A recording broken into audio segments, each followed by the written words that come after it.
Яңы ел алдынан қала майданында ауыл хужалығы ярминкелері башланды. Бұл традицион сараларда байрам табынына һәм қышқылыққа запас топламаған кешеләр өчен ит, бал, һөт, май, ем, иген, шыршылар алу мөмкинлеге булды.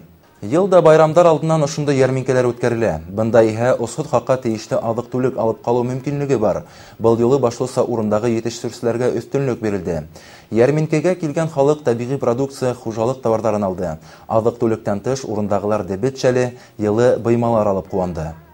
3 яшьлек тана хатырга алып килдек. Һөт корот хужалыкта нимәбез бар, нимәбез yetiştire алабыз. Харык итеп алып килдек.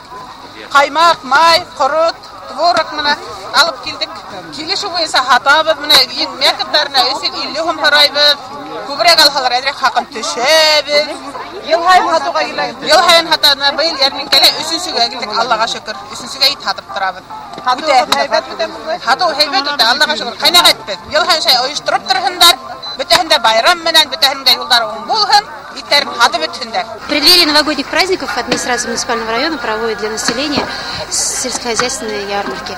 Это дает возможность населению закупиться перед новогодними праздниками продукцию мясную, молочную продукцию, новогодние елки, новогоднюю мишуру и иную продукцию. Данные ярмарки у нас пройдут 16 числа, это сегодня, и 23 декабря. Всех приглашаем, уважаемые жители города, гости города, приглашаем на эти ярмарки.